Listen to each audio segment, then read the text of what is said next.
사무엘하 1장 1절부터 16절입니다.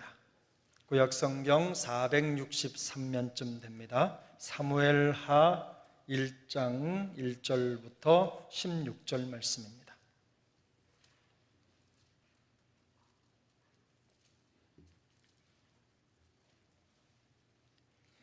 주신 말씀을 한 절씩 교독하겠습니다. 하나님의 말씀입니다. 사울이 죽은 후에 다윗이 아말렉 사람을 쳐 죽이고 돌아와 다윗이 시글락에서 이틀을 머물더니 사흘째 되는 날에 한 사람이 사울의 진영에서 나왔는데 그의 옷은 찢어졌고 머리에는 흙이 있더라. 그가 다윗에게 나와 땅에 엎드려 절하매 다윗이 그에게 묻되 너는 어디서 왔느냐 하니 대답하되 이스라엘 진영에서 도망하여 왔나이다 하니라. 다윗이 그에게 이르되 일이 어떻게 되었느냐 너는 내게 말하라. 그가 대답하되 군사가 전쟁 중에 도망하기도 하였고 무리 가운데에 엎드러져 죽은 자도 많았고 사울과 그의 아들 요나단도 죽었나이다 하는지라. 다윗이 자기에게 알리는 청년에게 묻되 사울과 그의 아들 요나단이 죽은 줄을 내가 어떻게 아느냐. 그에게 알리는 청년이 이르되 내가 우연히 길보아 산에 올라가 보니 사울이 자기 창에 기대고 병거와 기병은 그를 급히 따르는데 사울이 뒤로 돌아 나를 보고 부르시기로 내가 대답하되 내가 여기 있나이다 한즉 내게 이르되 너는 누구냐 하시기로 내가 그에게 대답하되 나는 아말렉 사람이니이다 한즉 또 내게 이르시되 내 목숨이 아직 내게 완전히 있으므로 내가 고통 중에 있나니 청하건대 너는 내 곁에 서서 나를 죽이라 하시기로 그가 엎드러진 후에는 살 수 없는 줄을 내가 알고 그의 곁에 서서 죽이고 그의 머리에 있는 왕관과 팔에 있는 고리를 벗겨서 내 주께로 가져왔나이다 하니라. 이에 다윗이 자기 옷을 잡아 찢음에 함께 있는 모든 사람도 그리하고 사울과 그의 아들 요나단과 여호와의 백성과 이스라엘 족속이 칼의 죽음으로 말미암아 저녁 때까지 슬퍼하여 울며 금식하니라.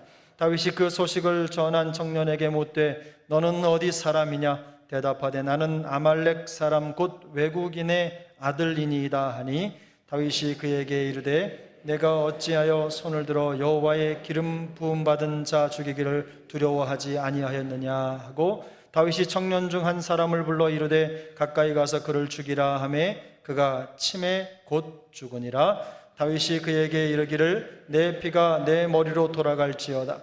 내 입이 내게 대하여 증언하기를 내가 여호와의 기름 부음 받은 자를 죽였노라 함이니라 하였더라. 아멘.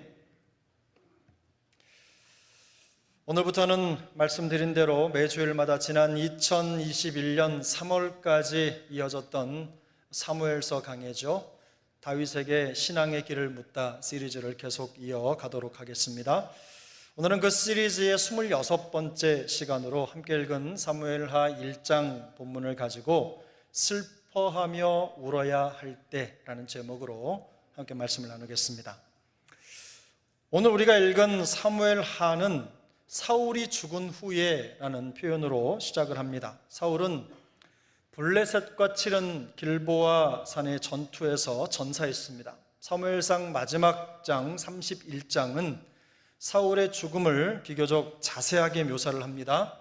그는 패전하여 도망가다가 적군이 쏜 화살에 맞아 중상을 입었습니다. 더 이상 피할 수 없다는 판단이 서자 적군에게 사로잡혀 고문을 당하고 또 치욕을 받는 대신 죽는 것이 낫다는 쪽을 선택을 합니다. 그리고 자기 수하에 무기를 드는 자에게 죽여달라고 했는데 이 무기를 드는 자가 그 명을 따를 수 없었습니다. 그래서 사울은 스스로 자기 칼을 빼서 그 자기 칼로 목숨을 끊었습니다.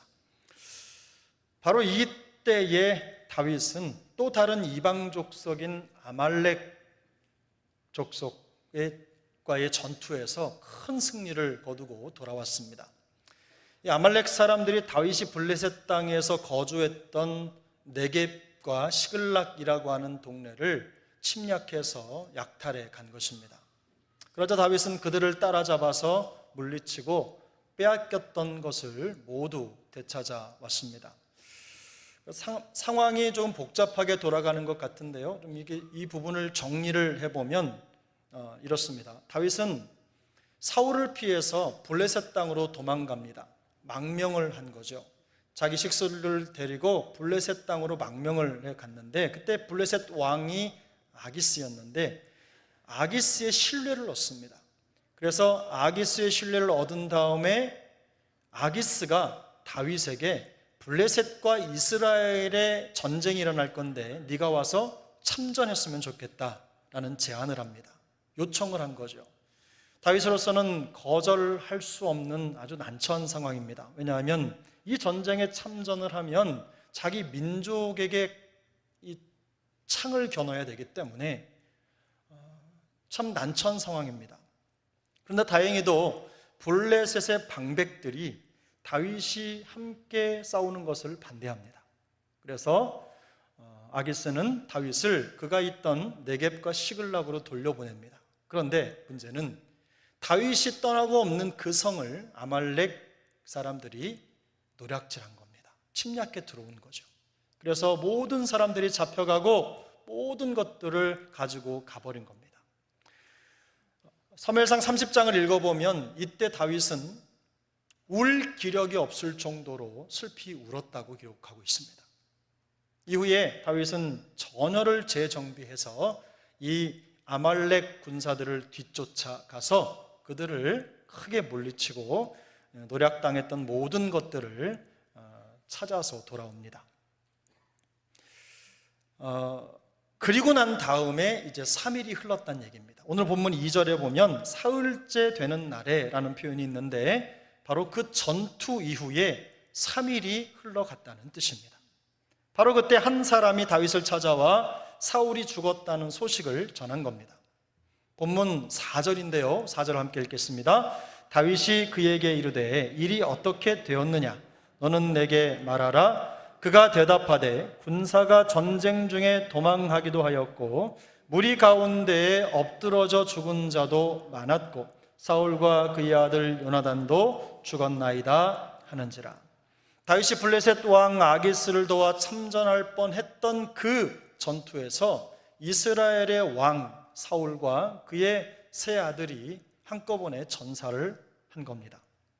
아말렉과의 전투로 정신이 없는 시간을 보낸 후에 잠시 휴식을 취하는 순간에 사울이 죽었다는 소식이 다윗에게 전해진 것입니다.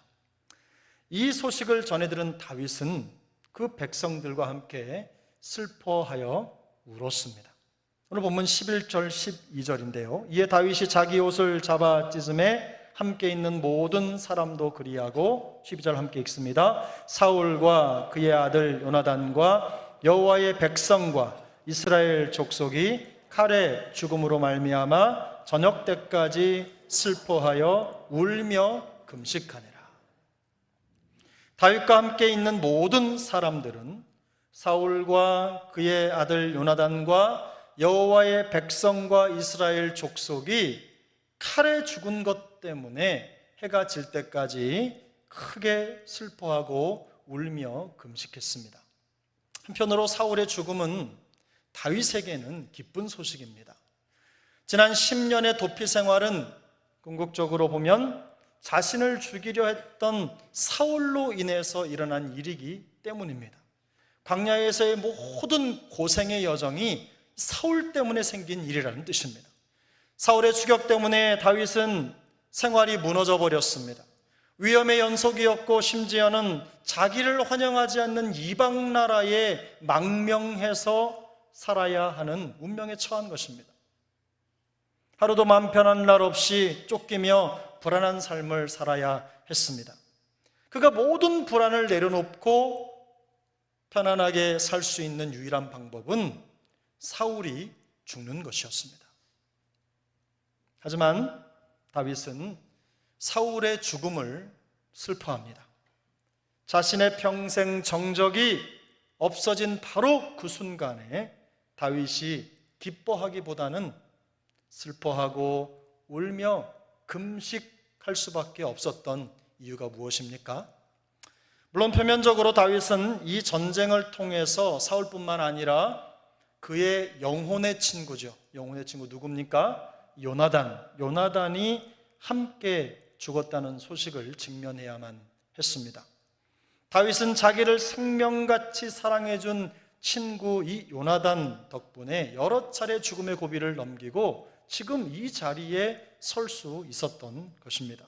요나단이 아니었다면 황량한 광야 생활을 이겨낼 힘이 없었어요. 그만큼 요나단은 다윗에게 생명처럼 귀한 존재였습니다. 이처럼 귀한 사람의 죽음은 참으로 슬픈 일입니다. 단지 슬퍼하고 울고 금식하는 것밖에 다른 방법으로 그 고마움을 표현할 수 없다는 것이 미안하고 또 안타까웠을 것입니다. 우리도 이런 상황을 직면하면 웁니다. 안타까워서 울고, 미안해서 울고, 아무것도 해준 것이 없는 것 같아서, 그리고 그를 위해 아무것도 할 수 있는 것이 없다는 그 답답한 마음 때문에 웁니다. 혹시라도 우리 중에 이런 슬픔을 당한 분들이 계시다면 우리 주님께서 그 모든 슬픔을 이길 수 있는 위로와 평강을 더 풍성히 내려주시기를 소망합니다. 하지만 다윗이 사울의 죽음 앞에서 슬퍼하고 울어야 했던 더 큰 이유는 따로 있었습니다. 그 이유는 사울의 비참한 죽음이 하나님의 백성의 패배를 의미했기 때문입니다. 오늘 보면 12절을 여러분 한 번만 더 읽겠습니다. 12절입니다. 사울과 그의 아들 요나단과 여호와의 백성과 이스라엘 족속이 칼의 죽음으로 말미암아 저녁 때까지 슬퍼하여 울며 금식하니라. 다윗은 사울과 그의 아들 요나단의 죽음뿐만 아니라 오늘 성경에 보면 여호와의 백성과 이스라엘의 족속이 칼에 죽은 것으로 인해서 슬퍼하고 울고 금식했다고 기록합니다. 사실 사울의 죽음은 자신을 괴롭히고 있던 고질적인 인생 문제가 해결된 것입니다. 다윗에게 있어서는 호재죠. 너무 좋은 기회입니다. 이제는 더 이상 도망자로 살아갈 필요가 없게 되었습니다. 하지만 다윗은 하나님이 그의 어려움을 없애주시고 이스라엘의 왕이 되게 하시려고 자신의 정적을 제거해 주셨다고 생각하지 않았습니다. 우리는 우리에게 좋은 일이 벌어지면 하나님이 그렇게 해주셨다고 너무 쉽게 얘기하는데 여러분 그거 조심하셔야 됩니다. 내가 얻는 이득 때문에 누군가는 피눈물을 흘릴 수 있기 때문입니다.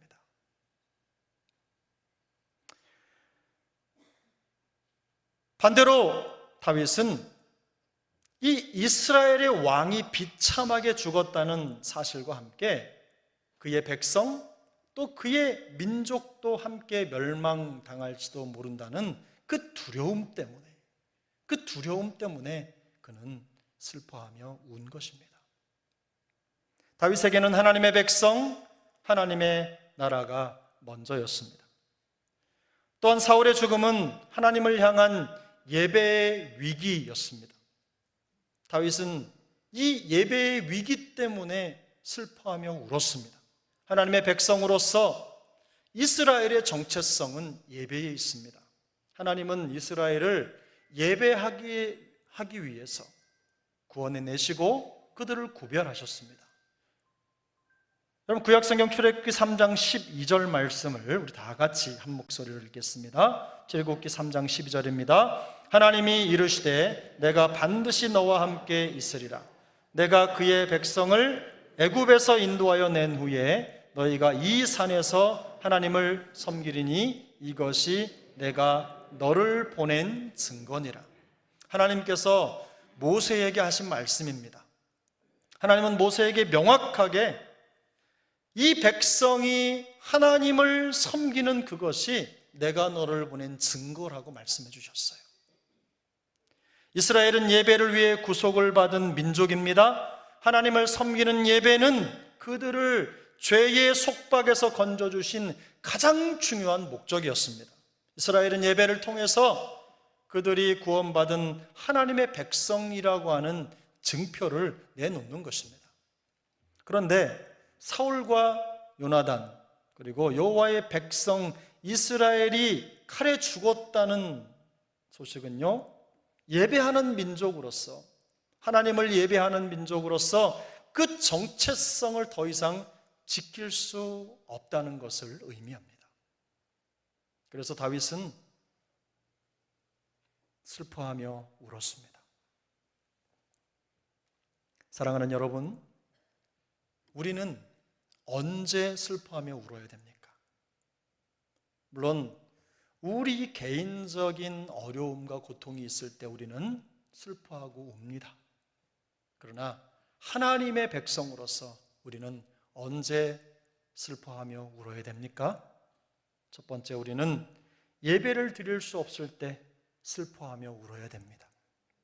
하나님을 예배하는 것이 전부여야 하는 하나님의 사람들이 예배를 멀리하거나 예배하지 못하게 되는 위기의 상황들을 두려워하면서 우리는 슬퍼하고 울어야 됩니다.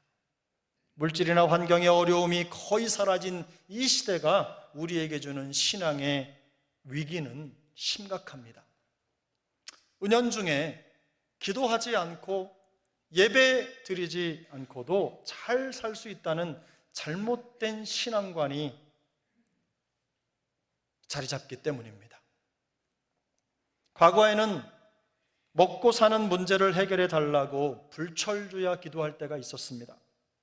물론 저도 그런 세대는 아닙니다만 우리 부모님 세대, 또 130년 전 우리나라가 그랬습니다. 하나님 앞에 기도하면서 그날의 끼니를 채워달라고, 참으로 일용할 양식을 달라고 불철주야 기도하며 뼈 아프게 무릎 꿇고 하나님 앞에 매달렸던 때가 있었어요. 우리 부모님 세대만 하더라도 보릿고개가 있었다고 합니다.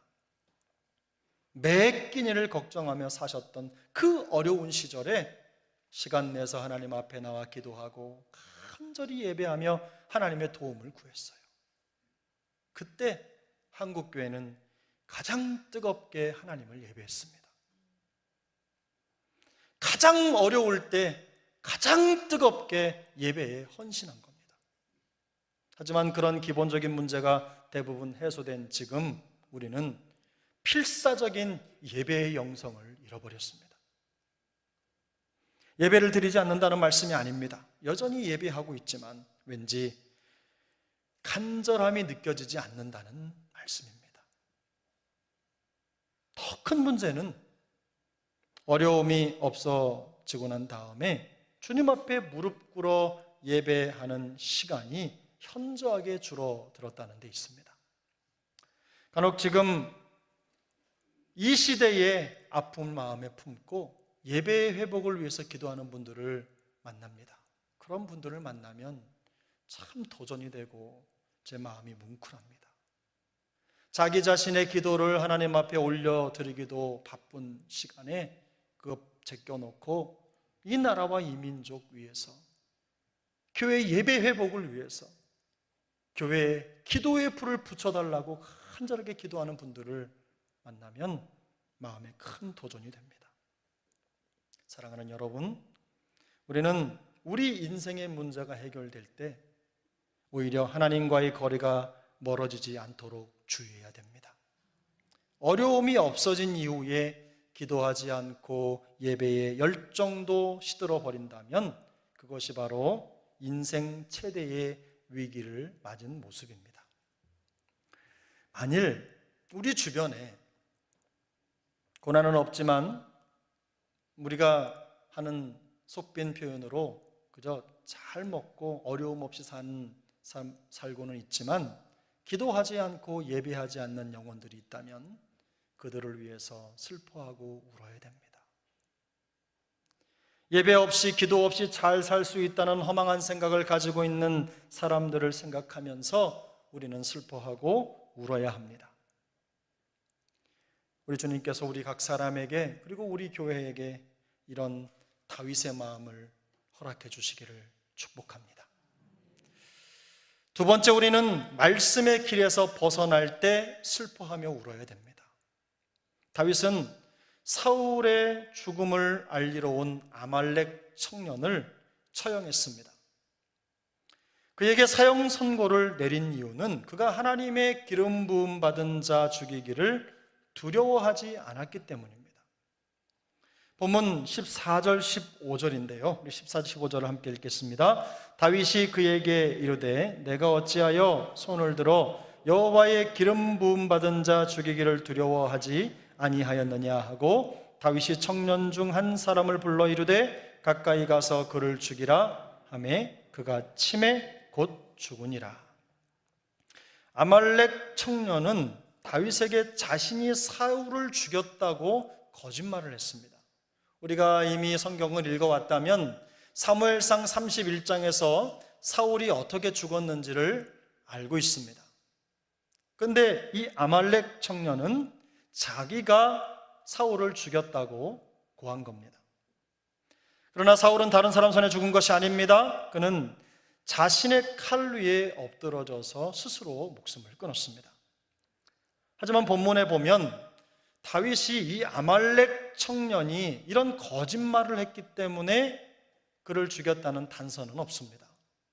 정황으로 볼 때 오히려 다윗은 그 청년의 말을 주의 깊게 들었고 그 상황을 더 물어보고 좀 더 자세한 소식을 알고 싶었습니다.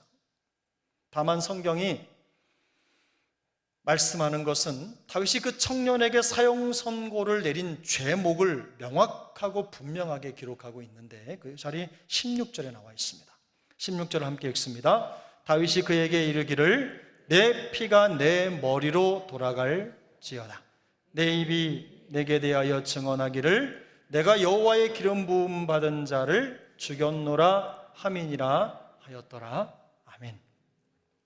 내 입이 내게 대하여 증언하기를 이라는 표현은요, 자기 스스로 자기의 죄목을 밝혔다는 뜻입니다.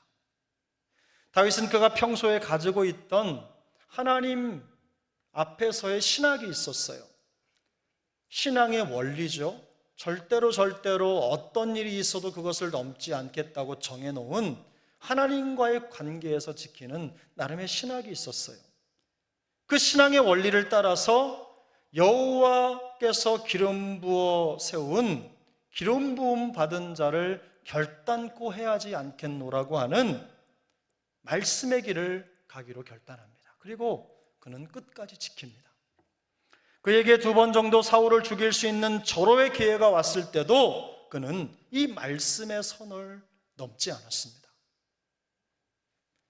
아말렉 청년은 다윗이 그토록 지키려고 했던 그 말씀의 길을 아무렇지도 않게 이탈한 겁니다. 그어진 선을 그냥 훌쩍 뛰어넘은 거예요. 심지어 그 일을 자랑이라도 하듯이 사울의 왕관과 팔찌를 챙겨서 다윗에게 가져왔습니다. 그 청년은 평소 다윗과 사울의 관계를 잘 알고 있었던 것이 분명합니다. 그 관계의 틈을 이용해서 자신의 행동으로 다윗에게 칭찬과 보상을 받을 것이라고 생각했을 것 같습니다. 분명히 그랬을 거예요. 하지만 결과는 정반대입니다. 다윗이 이 청년을 사형에 처한 것은 바로 그가 하나님의 길, 이 말씀의 길을 벗어났기 때문입니다. 다윗은 이 일을 통해서 하나님의 자리를 대신하려 했던 그의 죄를 단죄하고 반드시 말씀의 길을 지켜야 한다는 선리를 모든 백성 앞에 남기려 했던 것입니다. 우리는 하나님의 말씀을 신앙과 삶의 규범으로 받아들인 성도들입니다. 어떤 경우에라도 말씀이 그어놓은 그 선을 넘어서는 것은 용납할 수 없는 사람들입니다. 실제로 다윗의 입장에서 사울의 죽음 소식은 그토록 기다렸던 희소식이지만 그가 그 소식을 듣고 기뻐하지 않은 또 다른 이유가 있는데요. 그 죽음을, 타인의 죽음의 소식을 보면서 들으면서 기뻐하는 것이 말씀의 길이 아니기 때문입니다. 우리는 그래도 싸, 죽어도 싸, 다쳐도 싸, 어려움을 당해도 싸, 그럴만하지, 이런 말을 너무 쉽게 해요. 이게 그 사람에 대한 저주라는 것을 우리는 인식하지 못하는 것 같아요. 입에서 쉽게 나온다고 무겁지 않은 말이 아닙니다. 우리는 쉽게 말을 하면서 하나님께서 세우신 하나님의 사람들을 정죄하거나 또 하나님 자리를 대신해서 그들을 판단하는 일을 너무나 쉽게 한다는 뜻이죠. 그런데요, 하나님이 그것을 기뻐하지 않으세요. 성경에 보겠습니다. 잠언 24장 17절 18절입니다. 함께 읽습니다. 내 원수가 넘어질 때에 즐거워하지 말며 그가 엎드러질 때에 마음에 기뻐하지 말라. 여호와께서 이것을 보시고 기뻐하지 아니하사 그의 진노를 그에게서 옮기실까 두려우냐. 이 진노를 누구에게 옮긴다는 말입니까? 나에게 옮긴다는 말입니다. 내가 누군가를 미워하고 다른 사람이 잘못되는 것을 잘코당 그리고 이렇게 박수치고 속으로 기뻐하는 것. 잠언 17장 5절 말씀 다시 한번 같이 보겠습니다. 가난한 자를 조롱하는 자는 그를 지으신 주를 멸시하는 자요 사람의 재앙을 기뻐하는 자는 형벌을 면하지 못할 자니라. 아멘. 목회자들 중에도 주변 교회의 어려움을 틈타서 자기의 득을 챙기는 사람들이 있습니다. 그 길은 뻔합니다. 성경은 분명히 이웃의 고통과 아픔을 바라보고 기뻐하지 말라고 말씀하고 있어요. 만일 다윗이 사울이 죽은 그 사실을 듣고 정적이 사라졌다고 기뻐했다면 그 역시 하나님의 말씀과 공의의 원리를 따라서 엄중한 하나님의 심판을 받게 되었을 것입니다. 그런데 다윗은 사울이 죽은 후에도 말씀의 길을 벗어나지 않았습니다. 여호와의 기름 부음 받은 사울에 대한 도리를 끝까지 지킵니다. 그러므로 성도는 말씀의 길을 벗어나는 죄로 가득한 이 세상을 생각하면서 슬퍼하고 울어야 됩니다. 사랑하는 여러분, 사람이 생각할 때 아무리 이성적이고 바른 것 같아도 그것이 성경에 위배된다면 그것은 죄입니다. 세상 법정에서 아무리 옳다고 괜찮다고 판단을 받았다고 하더라도 성경이 아니라고 하면 그건 분명히 말씀의 길을 벗어난 것입니다. 개인적으로 공동체적으로 하나님의 말씀이 정한 것들을 벗어나는 일이 생길 때 슬퍼하고 울어야 됩니다. 그리고 그 위험을 피할 길을 달라고 간절하게 기도해야 되는 겁니다. 사랑하는 여러분, 성도는 언제 울어야 됩니까? 성도는 예배 드릴 수 없을 때 울어야 됩니다. 아무런 죄책감도 없이 주일 예배를 건너뛰면서까지 여가를 즐기고 휴가를 즐기는 것이 일상이 되지 않도록 하셔야 돼요. 휴가 가지 말아라, 여가를 즐기지 말아라 이런 말씀은 제가 못 드리겠어요. 그러나 주일 예배를 희생하면서까지 내가 쉴 자리를 찾는 것은 여러분 피하셔야 됩니다. 세상이 그렇다고 해서 우리도 그렇게 갈 수는 없는 일입니다. 혹시 주일에 타지에 갈 일이 있거나 주일을 포함해서 휴가를 가셔야 될 일이 있더라도 반드시 그곳에서 가까운 교회를 찾아가 예배를 드리시거나 혹은 우리 교회 영상 예배를 드리시거나 혹은 다른 교회 예배라도 꼭 찾아 드리는 여러분 되시기를 부탁합니다.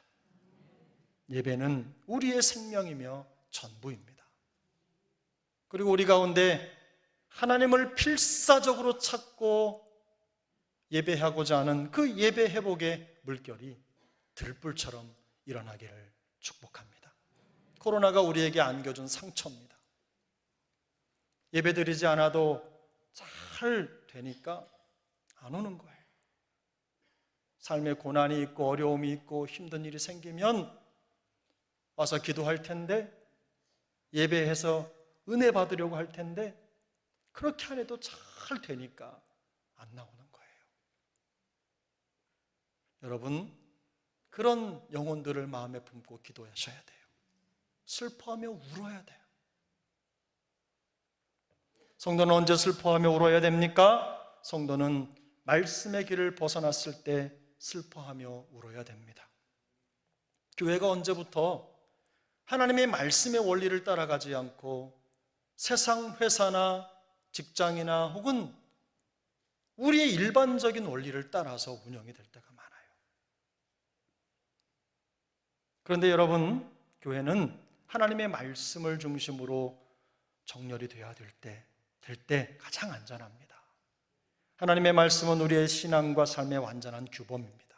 성도는 하나님의 말씀을 떠나서는 참된 자유도 어떤 행복도 누릴 수가 없습니다. 말씀의 선을 넘어서 하나님의 자리를 대신하려고 했던 습관적인 죄가 있다면 끊어버리는 은혜가 있길 바랍니다. 자칫 방심하는 사이에 소원해질 수 있는 우리의 예배 생활, 그리고 우리의 마음의 태도 다시 점검하고 바로 세울 수 있기를 바랍니다. 다른 사람들이 어떻게 하며 어떻게 살고 있는지를 비교하고 관찰하기보다는 성경이 뭐라고 말씀하시는지를 눈을 열고 귀를 열어 듣고 보셔야 합니다. 그리고 우리가 지켜야 할 말씀의 길을 끝까지 잘 지켜서 다윗과 같은 신앙의 일생으로 믿음의 승리를 거머쥐는 우리 모두가 될 수 있기를 예수님의 이름으로 축복합니다. 기도하겠습니다.